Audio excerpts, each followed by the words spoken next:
I also want to talk about the fear of vulnerability, but I want to speak about it through a particular lens. And the lens is going to be the fear of being exploited. And I think we can create a laundry list of the reasons why we may be scared to love or to love again.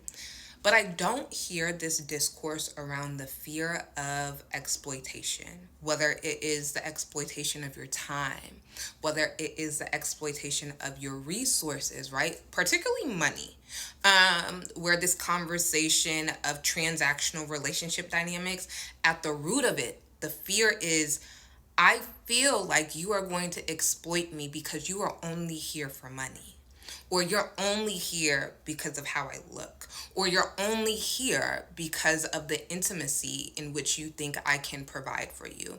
And I'm going to pause there for a second, and I will allow you to be the judge or juror of how you define intimacy to be in your life, because I know a lot of us may have a different understanding of what intimacy is. And so I think it is very important for us to talk transparently without shame on this fear of exploitation.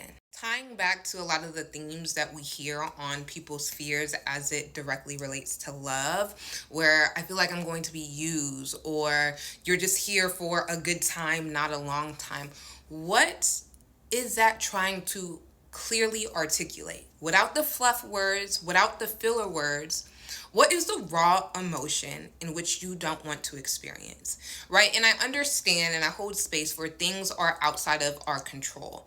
But when we start speaking about boundaries and vulnerability, we need to talk about this conversation that is being highlighted and perpetuated online on exploiting someone's resources but you not giving anything. And that can be emotional resources, that can be physical resources, that can be financial resources, that can be spiritual resources, right?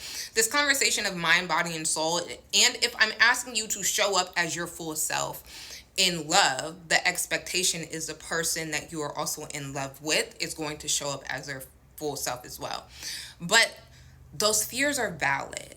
And I think we need to start creating safe spaces for clearly articulating our fears as it relates to love. Now, is TikTok or public forums safe spaces? Probably not.